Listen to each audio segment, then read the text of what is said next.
Hello, everyone, and welcome to another episode of the Man on Second podcast. My name is Eric Wiedeke. As always, I am joined by Joe Frisaro. Joe, how are you doing today? Happy Easter. Yeah, happy Easter to you, Eric. And everyone. A good weekend for the Marlins. Good to get back to the stadium and seeing the team. With winning 3 or 4 from Philly in their home opener. Day off on Monday and Tuesday back at it with St. Louis, and could be the last time we see Albert Pujols. Down here in Miami as a active major league player. So I'm sure there'll be some buzz around that. But otherwise, your thoughts on what you saw from our Miami Marlins this weekend.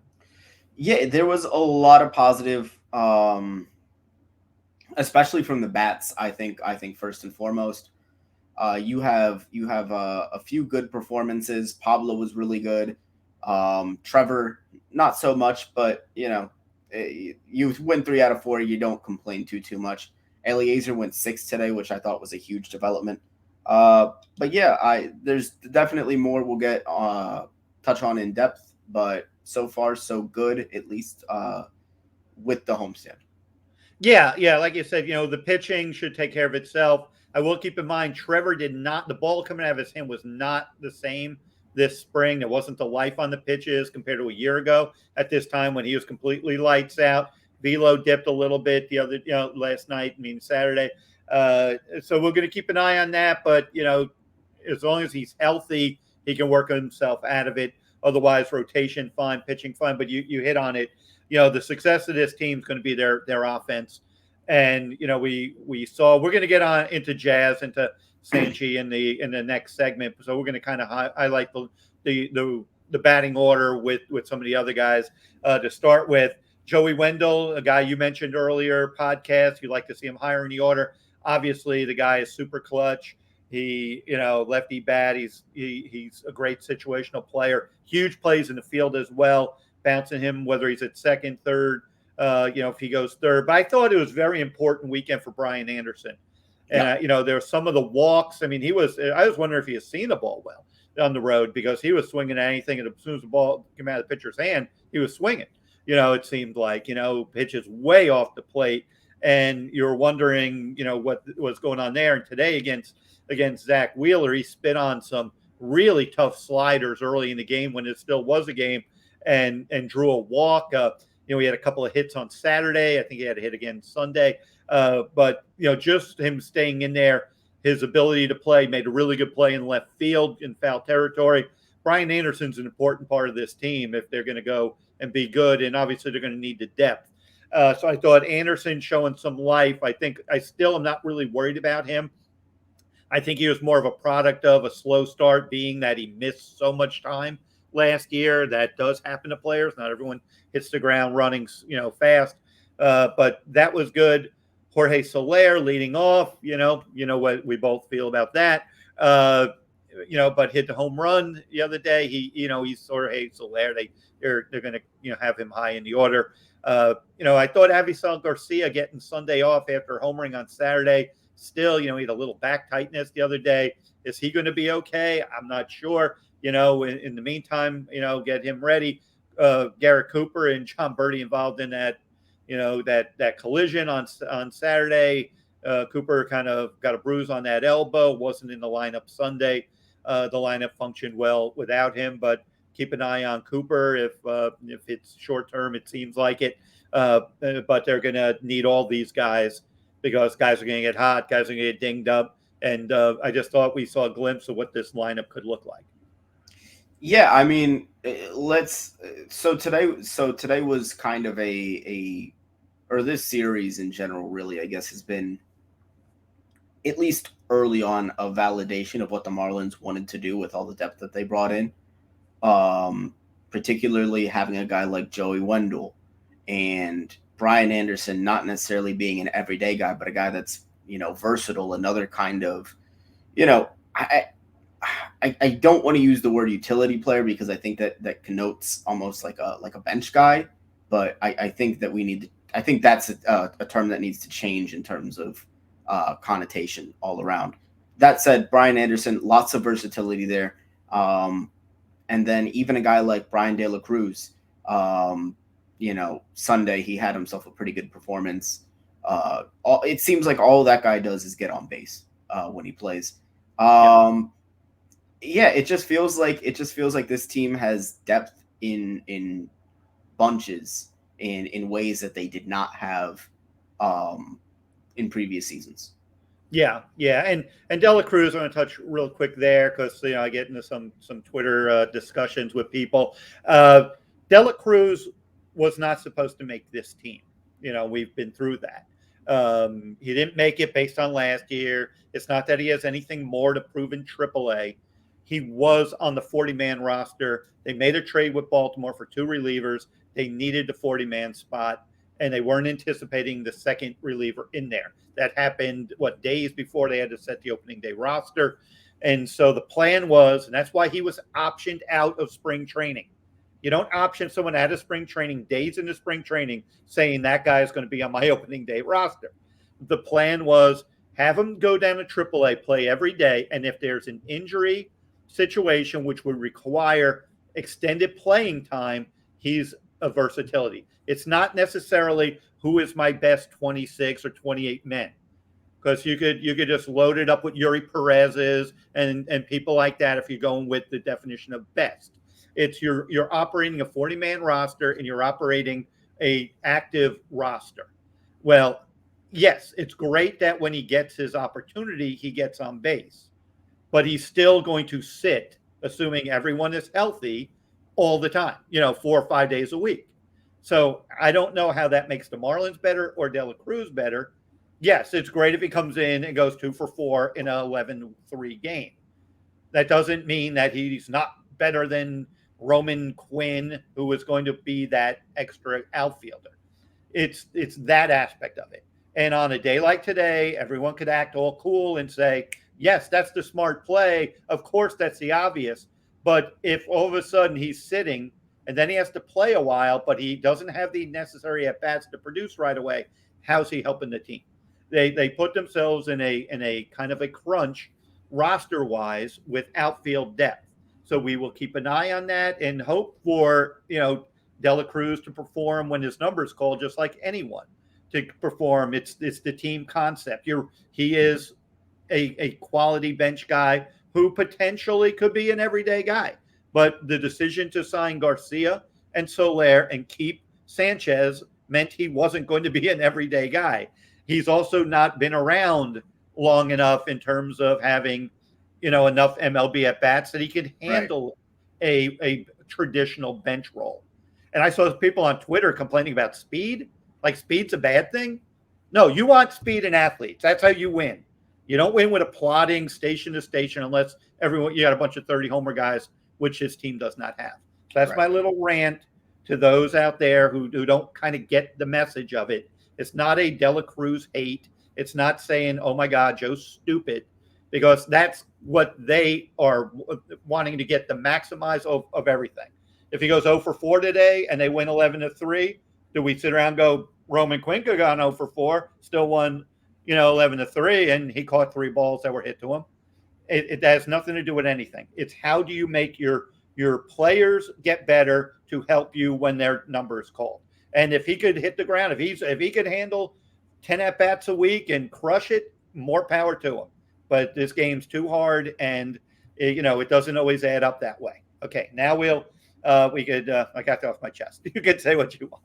Yeah. No. As far as that goes, um, I think that I mean, obviously, you can make moves if guys get hurt. Don't get me wrong. You have that flexibility. There's no rule that says, the guys that are on the major league roster are the only guys that you can play with all season long. And I understand that. But I think that what we see with Garrett Cooper, particularly, and again, I'm going to keep harping on this and I'm going to harp on it all year as long as I see that it's the case. I do not want Garrett Cooper playing the field. I don't, because and here's the thing, and I don't mean to blame him for what happened between him and John Birdie, but I know, I see Jesus Aguilar. I know how animated that he is. Jesus Aguilar is speaking to John Birdie, telling him, "Throw me the ball, do something." He's not just standing there, Yep. waiting to get run over. Yeah. Um, I prefer him to stay in that strictly DH role. If he does go on the shelf, I think that does open up, outfield spots for whether it's Anderson or whether it's De La Cruz, because you might not that might free you up to play one of your corner outfielders in more of a DH exclusive role. Yeah. Um, that said, like and one of the things that I do want to harp on today as well was another guy that was getting a lot of backlash recently was Miguel Rojas. I thought he had a really solid game today, and obviously one game isn't indication of anything or validation, but usually a guy like Miggy Rowe who's been around 5-6 years, it's going to even out for him.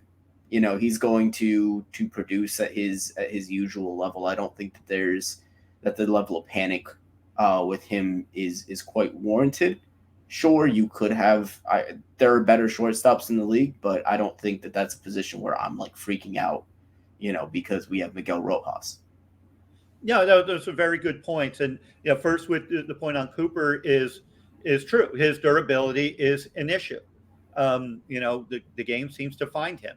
He if he's in the field, he seems to get involved in a play that somehow results in that kind of result.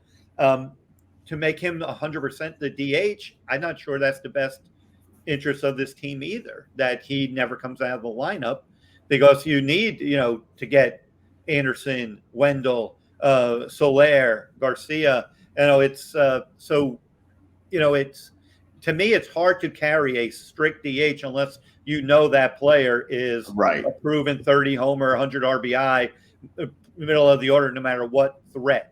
So then you kind of ask, how does this team operate better? Because it is and yes, if Coop's on the IL, then yes, De La Cruz is on this team. I'm all for that because now he has playing time. There will Right. be a configuration for him to be on the field that gets him involved. He can contribute in multiple ways. But I do notice the team, and you've heard me mention this, I thought, with their opening day lineup, kind of positions 1 through 5, save Jesus Sanchez, not very athletic. Yeah. Kind of more plotting. Even Soler, he's not he hasn't even attempted a steal, I don't think, and not that he has to, but he's not great first to third. Right. He's not an automatic boom. He's on the corners. So they are a much more athletic team with the lineup they had today. I mean, that's without saying that you get triples when you're athletes. Yeah. Triples. So I like that aspect. And what was your second point? Miggy Rowe. Mickey Rogers has to play. Yeah. I'm not worried about him in any regard because you're not going to have all 9 guys. It'd be great if all 9 guys hit at the same time. You're on winning streaks, and you have games Exactly. like today. I mean, if you looked at today, they have 11 hits and like everyone I think contributed. The other Yeah. day when they had their big win, I think all 9 in the lineup had at least 1 hit. So yeah, so you need your steadies obviously. And that's kind of typical. And we're going to get the deeper we get into this 20, 30, 40 games, you might have 2 guys hitting 1 week, 3 guys and others, and they have to carry you. So that's why I thought Coop, in fairness to him, when they won, was it the opener?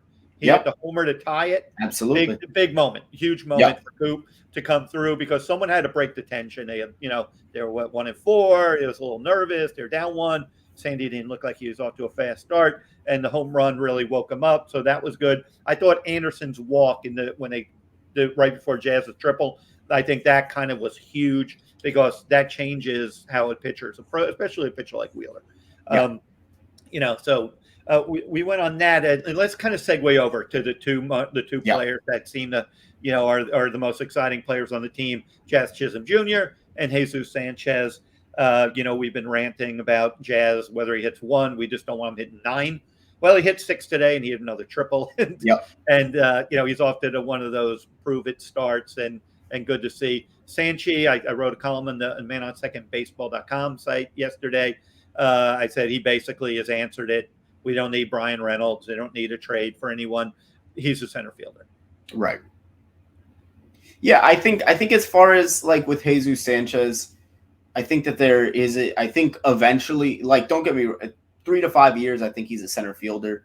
I think eventually there is a projectability, thing there as he fills out his frame, gets a little bit bigger. Maybe he moves over to the corner over time. But for the foreseeable future for this team, I'm 100% on board. He is the center fielder for the Miami Marlins, and as far as him and Jazz go, the one thing that I have to say, and I feel like it's the buzzword for these two guys early on in the season, is sustainability. Because it feels like what they're doing at the plate is just as much about their approach as it is about their loud tools. So these guys they're seeing the ball well. They're not chasing, as much as they would have in the past. There's definitely a change there that is just as much, that's more so mental, I think, than anything else about their approach at the plate, really.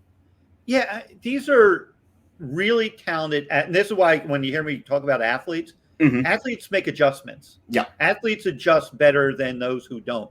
Athletes, can make things happen with their legs, with their, the energy they bring. I thought the Sanchez, let's talk about him first. I thought he hit that, I think Cooper hit the home run the other day on the home opener. And then Sanchez goes to left center and basically one hops it or hits it right off the wall in left center. To be lefty power and take the ball there, we know he could go upper tank in right field. We know he could go straight away. But when he's beating you on that side of the field, he's got really good hands at the plate, meaning, he can really control the bat. He's got really good bat speed, really good athlete, and really impactful. And I thought JP Arncibia who's done a really, really good job, I think, thus far in the booth at Bally Sports and in Mm-hmm. an analyst role. JP used to play for the Rays, and he Right. spoke to some of his people there, and they conceded they quit on him too fast. They thought that there was too much swing and miss in his game, and just didn't think he could get out of it. I tell you who he reminds me a little bit of, almost like a left-handed version of Marcelo Ozuna. That's who he reminds me of. He kind of, more, obviously, Ozo's a little stockier, but Ozo played center here and was fine. Yep. The fact that they both can hit, and they can hit fastballs, and they seem really comfortable in the batter's box, and they just are kind of, everyone's kind of talked about when Ozuna was a prospect, everyone's talking about Yelich, and when Sanchez was a prospect, everyone was talking about Monte Harrison and JJ Bleday, and he was always kind of the other. He was a top 100 prospect, but he never really had our respect or our attention, and Right. that's why I kind of said, he was right in front of our noses, and we didn't see him. We didn't see it, and credit to the Marlins for seeing that was there. And I asked him about it, about something that he did back in 2020, right before the shortened season started. The Marlins played a 2-game exhibition in Atlanta in the COVID year before they opened in Philly. And he went up there knowing he wasn't going to break with the team. He went up there as depth. Mm-hmm. And he's playing against the Braves there at Truist Park, and he hits a bomb of a home run. And, and I'm watching that, and I'm like, that looked easy and that looked good. Now, we didn't see a ton of them in spring because he kind of was dealing with some injuries. And so you didn't really get a chance to look at it, but you looked at the swing, you looked at the body, you looked at when you hit easy homers like that, you're like, wow, let's keep an eye on this. And I mentioned what I said. I kind of, that got my attention back then, thinking, am I talking about the wrong prospects here? And I think it's last year when we still were talking about that. What did Sanchi do? He's hitting like 400 the first month of the season in Yep. AAA, and next thing you know, he was the one up here of all those outfield prospects. Connor Scott at the time was in the system. No one was talking about Jesus Sanchez, and meanwhile, he was up here producing. Similarly, I remember Jack McKeon. I remember back when Ozuna and Yelich were prospects. And I asked Jack, who was still with the organization, I said, Jack, what do you think of Yelich? He goes, I think Ozuna, if you brought him right now, right now in the big leagues, he gets you 20 homers and drives an 80. And Jack was right. And he was, Stant got hurt in 13. Ozo came up first, and real productive player. That's my similarity. Not that their games are identical, but they have the ability to hit, and you kind of let that ride. So it's fun to watch. I think he's headed for a really good season, especially in a year with he's going to have protection around him, and doing my due diligence. When I asked Sanchi about that home run, he in Atlanta, he said in his mind he knew he could play up here. That helped give him more confidence that he did hit a home run in the big league park. So, I'm going to try to give you guys as much of the inside info I get when I'm at the ballpark. And that was one of my little conversations with Jesus Sanchez. Talking to some of the people in the Marlins front office. After, the Marlins opened that against the Giants front office people were telling Marlins people Sanchez scared them, that they did not like facing him. He was one of the circled, don't let him beat you type of guys in that series. So that's to let you know what the industry is already thinking about this kid. And it just looks like he's really put it together so far this season. The eye is there, he's getting around on pitches inside the zone. It just feels like, we're watching the emergence of a guy that can be the cornerstone of your lineup. Uh, and I think that, if and that's not to say he's going to hit 343 all season. I think that's a little Yeah. unrealistic. But I do think that he can be a 30 homer, 100 runs batted in guy in the middle of your order for the next 5 to 7 years for the Marlins, and that's big this season to have a guy, to have Jazz and to have Sanchi hopefully on a play really well on a semi-consistent basis, because you get the feeling that guys like Garcia, Soler, Cooper, not necessarily Cooper, but Aguilar, those guys are going to be a little bit streakier, Yeah. throughout the season. And so Yes. you just want to have a couple guys that are going to be consistently, solid to kind of anchor your lineup. Yeah, and quickly with Jazz, because we're seeing what he's doing. They basically said with him and some input there, analytics are the reason why he's hitting there. That and Right. track record, analytics and track record of the players, that they didn't want to just do as before. Put Jazz or a young player high in the order without necessarily proving it. They brought in Soler, who has a track record, obviously with Garcia. The guy's hitting 1 through 5, out to save Sanchi being the kid still. And then in their normal 1 through 5, they've excluded Jazz for now. I think he's gonna push his way there. Obviously, so super dynamic. You just don't hit triples if you don't make that. Triples are Right. hard. You can talk around saying, "Oh, there's a triples park." Well, there's been triples park because it happens to be the balls have been pulled down the line into those. It doesn't always work out that way. But you see what he does with his legs, with his glove. The swag is, he's basically proving, trying to make a statement that I deserve to be hitting higher. And obviously ninth is not where he should be. If you want to put him 6, is better than ninth. I still want him 1, but I think he eventually will get up there. But I will say this for both Jazz and Sanchi, and you touched on it with the veteran players. I think it was important for both of them to start off hot, Right. because it reinforces to them that they can perform here, because they naturally will slump, and that happens, with everybody. And the fact that Soler, who has a track record, is off to a slow start, Garcia off to a slow start, Aguilar off to a slow start. We know when you're a player with track record, at the end of the year, you're going to be fairly close to what you always are. Right. That's usually the way it works. So I'm less worried about their slumps than the young guys, because the young guys, they have to still fight through things. But I think both of them also benefit being in a solid lineup with guys that can do damage. I think we're seeing how Donnie wants to configure the 9 in the lineup. We pretty much know the 9 or 10 or who could sub out, but you're kind of seeing how this thing can work. I still think they're trying to find their personality and their identity, but I think there's more balance in running if they got Jazz higher, Jazz, Soler, Sanchi, Cooper, things like that. If they went something like that, I think you could see a little bit more emotion, a hit and run type of team, something to put a little more pressure on a pitcher, rather than never have to worry about throwing over until the 6th hitter gets in the game or gets in a batter spot. Yeah, I think that's going to be a big factor for them.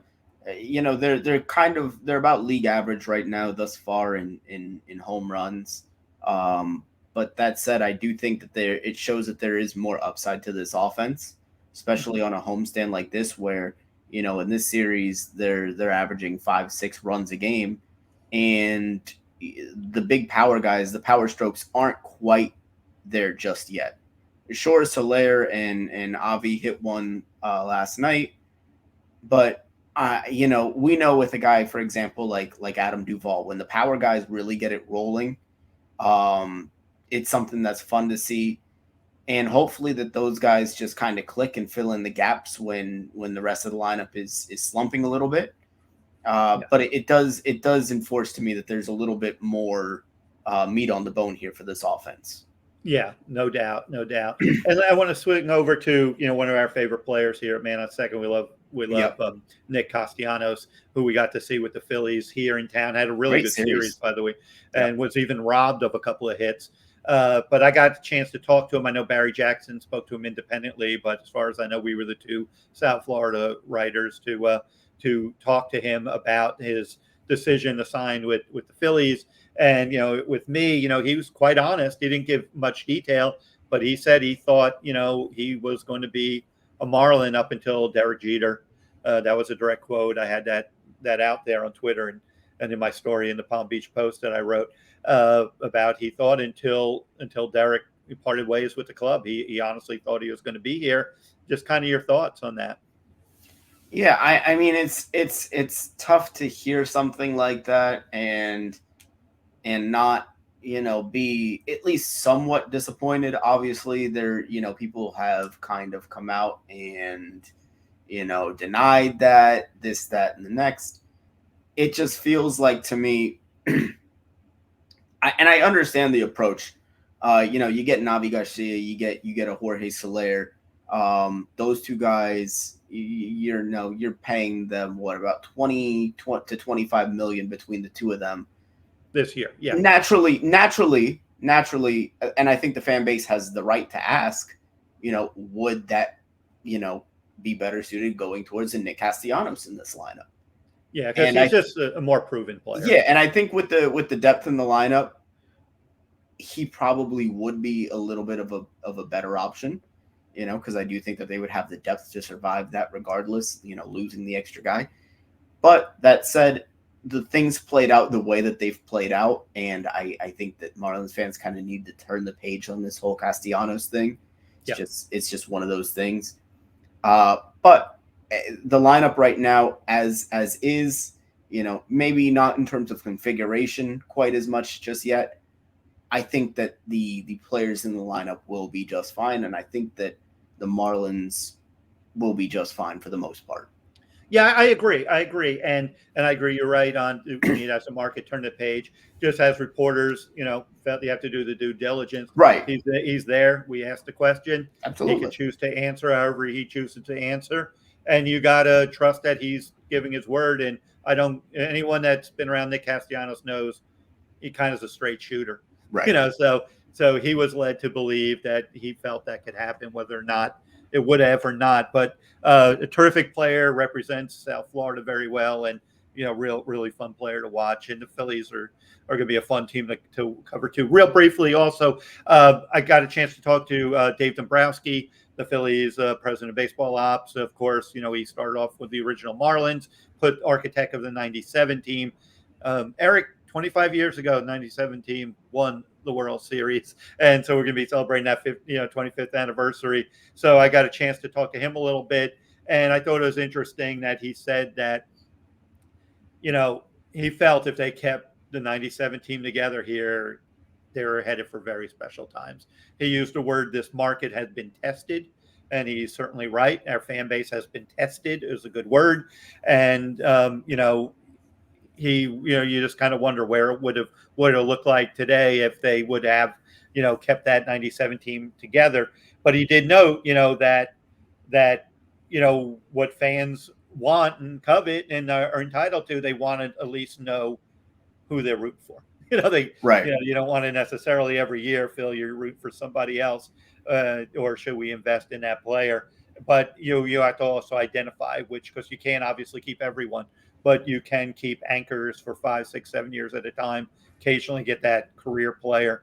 But I thought it was a good conversation. He's built a really good team in Philadelphia as well. And but those were some thoughts from him. And just any thoughts on '97 and Dave Dombrowski? Yeah, no, I mean, obviously that team in '97, I tend to agree with him. I think that, it would have been really special because that was a fantastic team, top to bottom. Just looking at the roster that he had put together.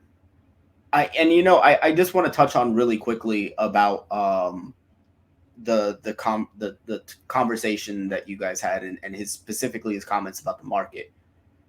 And this is my whole thing, you know. And this is going to sound unrelated, so please just let me get to my point on this. Mm-hmm. Tim Hardaway at his Hall of Fame induction, or he was talking about it with Barry Jackson, and he basically said, Miami wasn't a basketball town when the Heat got together, but fans came out to see them because they were good, and ultimately, because of that sustained commitment to excellence, they garnered a really vibrant market down here. The Panthers this season, they're selling out games. If they keep that team together, they're cultivating a fan base right now. The Marlins have not had that kind of sustained success to really cultivate that fan base. Because you put together 3 to 5 years of really good winning baseball, you're going to create a bunch of baseball fans. And that's just my feelings on the market down here in general. I think it can work. I think that the narrative that it just can't, you ought to pack it up, is really ridiculous. Yeah, you're right, and those are excellent points. And you could see that Dave, he's 65 now. I think he should be a Hall of Fame executive. He's won World Series and here and in Boston. He went to the World Series and put together 2 World Series teams in Detroit. He took a Detroit team that lost like 119 games in like '04 and was in the World Series a couple of years later. He builds winners, and you could just see in his face that Miami holds a special place to him. And pretty much anyone, any of the people I see, because I got 20 years now, covering this team, and when you see people that can kind of connect '97 or even '93 year one, and I'm kind of feel blessed in why I'm doing this to help keep these stories alive and remind. But you could see the people that have been through here, it meant something to them, even if they played in front of sparse crowds. Their experience, and they usually it's favorable, and it's just a matter of making it favorable for the fans to feel this is a team worth seeing. I think we were wanting to get into a few other things, but the pod's going a little late. We'll get on. No. We'll get into them on our next podcast. But I think the Marlins, though, do have a solid foundation here. It's a flawed team. There's no doubt. It's a flawed team. It's not quite there, but I think there's enough in place to make this a fun season. Whether catch lightning in a bottle and make a run at the division, we don't know, because I think the Mets are going to be really hard to catch, and I think the Braves are going to find their stride, and the Phillies are going to get better than what we just saw. So I think the division is going to be hard for them, but I do think if their pitching can stay healthy, the bats will find a way to score enough runs to make the summer interesting. Yeah, I do. I agree with those sentiments. I think that starts. Obviously, the next series is going to be 3 games set against St. Louis starting on Tuesday. I would not. I don't think I could pick a better 3 to go into a series with outside of Jesus, Sandy, and Pablo for this team. So as they look to go over 500 or reach it, I think that they're in decent position to do so, just looking at the 3 that they have on the bump over the next few games. Yeah, they got Luzardo's going to be fun. I can't wait to be out there Tuesday night to see him pitch. But you're absolutely right, and it's a fun podcast. I think we covered a lot of good ground here, Eric. kind of wrap it up. Oh, let me give the last little Dugout Mugs thing, a little promo, as you see there, the dugoutmugs.com/man on 2ND. Get your Dugout Mugs today. Hit that link. Help us out if you like what you're seeing, and really good product and Dugout Mugs. And take us out of here, Eric. Absolutely. So you can follow all of our podcasts on YouTube via the Five Reasons YouTube channel. And you can follow us on Twitter at Man on Second. That's going to be at Man on 2ND. We do have lots more content coming. Also, be sure to look out for at some point this week. We will have another post game little podcast live that we do. So looking forward to that, and looking forward to the next show with you, Joe. All right, Eric. Appreciate it, All buddy. right. Thank you, Have a guys. good one. Have a good one.